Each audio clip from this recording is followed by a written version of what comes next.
Hey, welcome back to Mocktails with Marina. I'm your host, Marina, and today's episode is for those of you who feel like you're constantly putting out fires in your business, spinning your wheels, or maybe even waking up at 2 a.m. thinking, will this ever get easier? We're going to explore the concepts of effortless operations and elegant excellence. So, this is all about how you can create a foundation for your business to feel effortless and run smoothly even when you're not there. So if this resonates, stick around. Let's start by zooming out for a second. Why did you start your business? If I had to guess, it wasn't because you wanted to spend 12 hours a day on logistics, answering emails, or fixing mistakes. You started your business to help people, to solve a problem, and to create freedom and purpose in your own life. But the hard truth is, if you're overwhelmed, constantly reactive, or burnt out, the heart of your business, the reason that you started, can get buried under all of the noise. You can't truly help people if you're running on fumes. And that's why putting on your own oxygen mask first is not selfish, it's necessary. Now let's go deeper. Have you taken the time to reevaluate your beliefs about your business, your goals, and your life recently? Here are a few questions that you need to ask yourself. Number one, are your goals outdated? So sometimes something that felt very important 2 years ago or 10 years ago no longer aligns with your vision. And for whatever reason, sometimes that can cause an identity crisis. Whether that's tiny or large, I've been there, and I know how difficult that can be. I retired from my lifelong dream. When I was a little girl, I wanted to run away with the circus, and I did it. And then 2020 happened, and a lot of other things happened, and I got sober, and it ended. And transitioning and letting it go brought me here, and this is the most purpose-felt and driven I have ever been and felt. So if your goals are outdated, let them go. Truly evaluate them, drop your ego. Don't worry about what anyone else would think. If no one else could see a decision you were making and it was just you in a room alone, what would that decision be, right? Next, number two, what no longer belongs on your list? So if it's draining you and it doesn't align with your priorities, it might be time to eliminate it. So this is one step beyond just goals in general, but what things on the to-do list were put there to support those goals that may not be as helpful as we thought they'd be? Or what things are you ready to outsource? Maybe it belongs on the general company's list, but maybe it doesn't belong on your to-do list anymore. What needs to be delegated? What needs to be outsourced? And number three, what really needs to be your focus right now? You don't have to do everything at once. And in fact, I would not recommend it. What's the one thing that, if done very well, could make everything else easier or even unnecessary, right? My favorite example here would be, why develop an entire campaign to sell something that you could package differently and just sell a couple times and make the same amount of profit, right? There are certain things that can be done smarter, right? That can be done at a different scale. To create an effortless operation, you have to first remove the clutter, both mentally and physically. And this takes courage, which brings me to my next point. So, on the topic of courage, I want to talk about not the kind of courage that gets applause or headlines, but the quiet courage that it takes to admit something isn't working and commit to changing it. Here's a Hemingway quote that I love. Courage is grace under pressure. In business, this might look like saying no to opportunities that aren't aligned, walking away from strategies that no longer serve you, or letting go of control so that your team can step up. But courage is not easy. It's uncomfortable. And here's why. Eliminating something often means confronting a fear of letting people down, a fear of failure, or even a fear of success. For example, if you're someone who prides yourself on being a perfectionist, letting go of control can feel terrifying.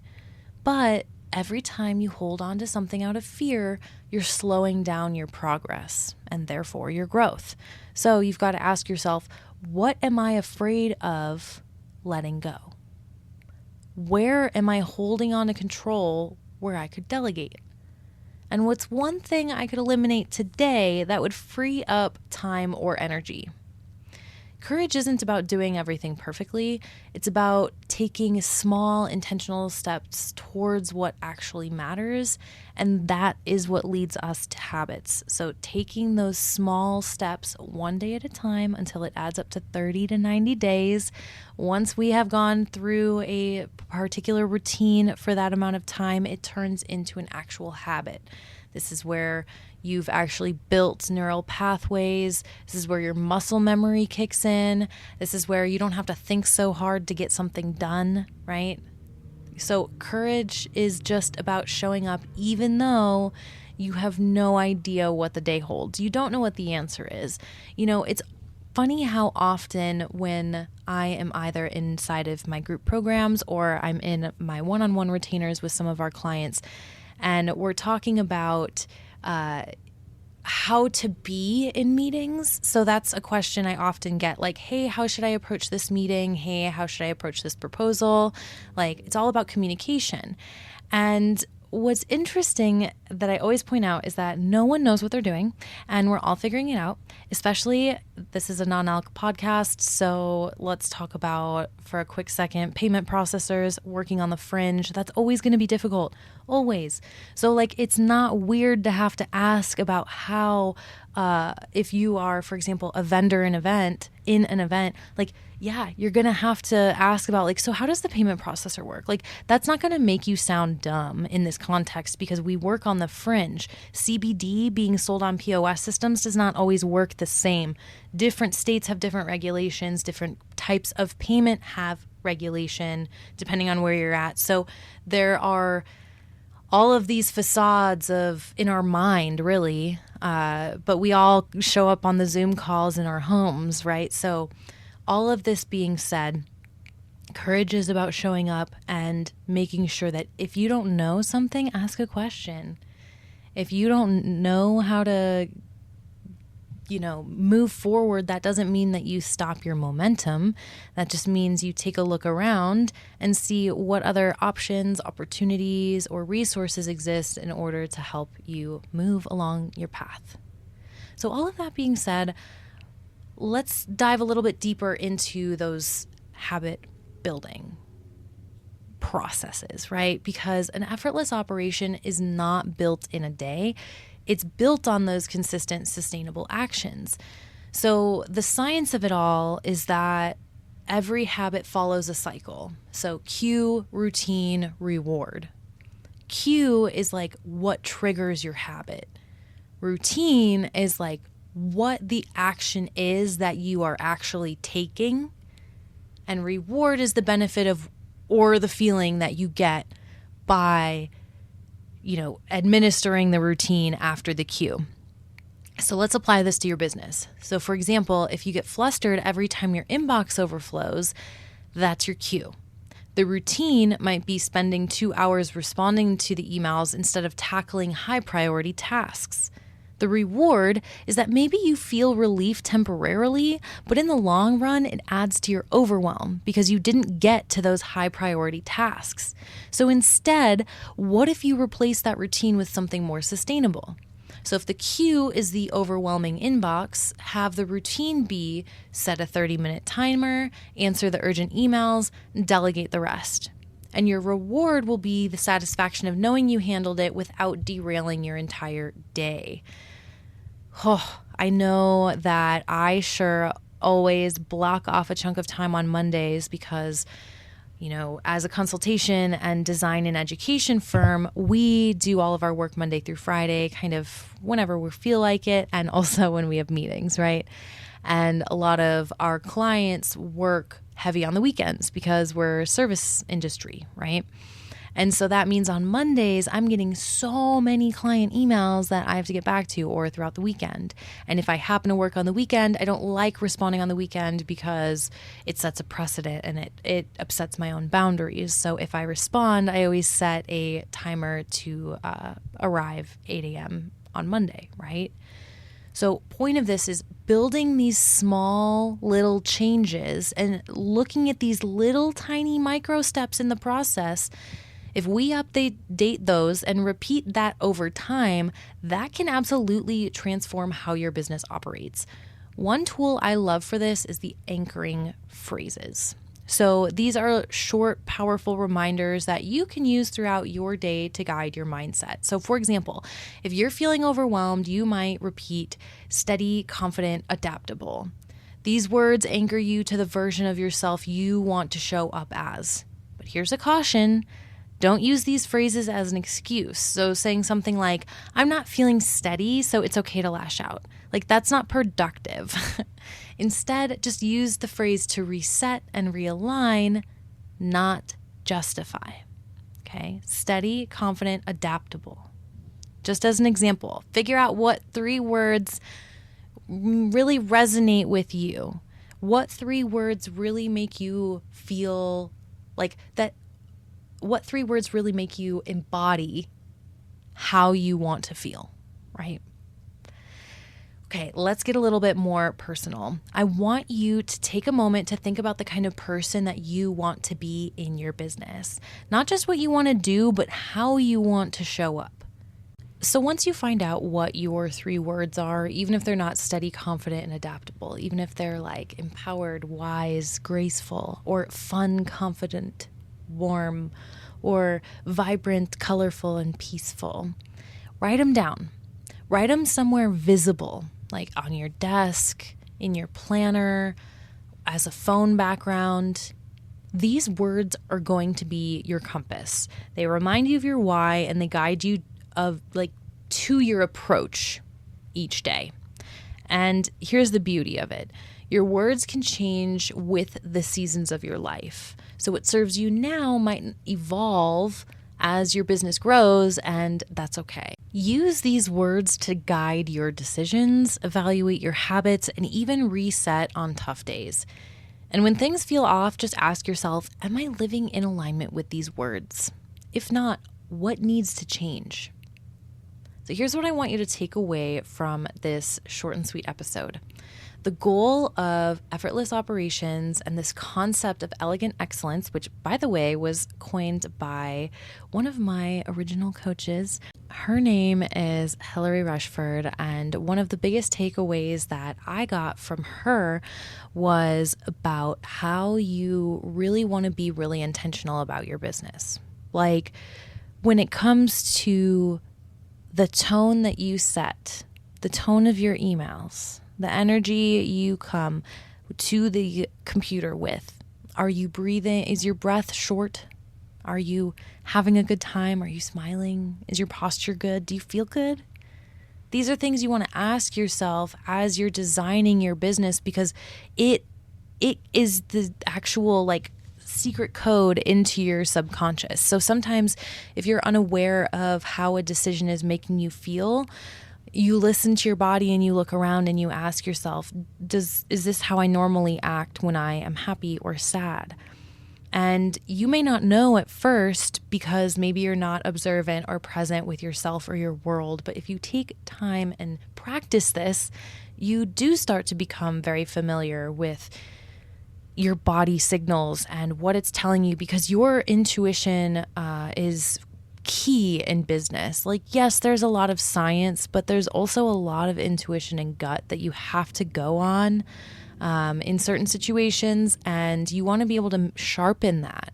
But you don't want to sharpen it in battle. You want to do so in a loving, impactful, badass way, right? So let's do that in a way that inside of your business can help you, again, reach your end goal, which should be to make your business operate without you, right? Because what's important to you now is not going to be the focal point forever. And if you want the impact to, tenfold over your lifetime or more, then you want to set up systems that work that you can then turn around and duplicate into other passions that come up or other causes that come up through your lifetime. I'm going to close out this episode by giving you a bunch of interesting statistics that I know got me thinking. So as of 2023, the United States is home to approximately 22 million millionaires, which represents about 40% of the world's millionaire population. Like, that's insane. And then let's take this into consideration. On average, millionaires have 7 revenue streams. I've heard both 7 to 11, somewhere in there. And what this means is okay, yes, usually there's earned income. Maybe there's some dividend income, which is earned from stock investments. Maybe you've got some rental income from some real estate. You've got some capital gains from selling appreciated assets. You've got your business income. You've got interest income. Maybe you've got royalties or licensing, right? So this is the most common way that millionaires happen, right? It's not just from one idea, but it's from a lot of different things that over time build up, right? So think of it this way. When you build systems that you can then exit and they continue to work, and so you spend 5 years on the passion that you're feeling now, and then the next 5-year chunk, you kind of move to an adjacent industry and you do other things while your original setup is still flowing. Then another 5 years goes by and another thing comes up, or another charity event, or some other project that's incredibly meaningful to you comes up, and you're already in the habit of monetizing things. So there's this cash flow energy about what you're doing, because again, we're talking about the fact that on average, millionaires have 7 revenue streams, and 40% of millionaires live in the United States. And I know there might be some people listening who are outside of the United States, but most of my audience is based here, and that is where I am, and that is the experience I want to share here, because to really close up this episode, you may have a lot of different reasons for why you want an effortless operation, right? You just want to have a healthy work-life balance. You don't want to wake up at 2 a.m. You want to spend time with your family. You want to be able to retire. You want to be able to be together and do the things and sway with the flow of where you want to be, right? All of that happens through this core fundamental thing. Truly, if there's one thing you could focus on in life and in business, just everywhere, that you could just be obsessed with, it's what could you do to provide a more effortless flow, a more elegant flow, an excellent operation, right? How can we make this happen? By really evaluating a lot of the questions I've asked inside of this episode here, but also that is what we do inside of a lot of our containers here at the Modern Mocktails. So what I want you to do is take time to reevaluate your beliefs, build habits with intention, and anchor yourself in the feelings that you want to embody. And if you want to go deeper, we do have the Effortless Operations program, which you can learn more about. www.marinamars.com/effortless operations. The link is also in the description of this episode. You can also send me an email, hello@marinamars.com, if you just have something on your mind that you want to chat about first and see if it is the right fit for you, or I can help kind of guide you in whatever direction that, makes sense. So do not be shy. Understand that, again, you have to have courage to do the thing. If you want something to change about your business, if you want something to change about your life, they are intertwined. So have the courage to do it. If that starts with sending me a message, jumping into one of our programs, or taking some other step inside of your business today, do it. This is the foundation for not just an effortless operation, but a fulfilling life. So until next time, keep showing up with courage, grace, and a commitment to what matters most. You've got this, boss. As always, if you need anything, just let me know.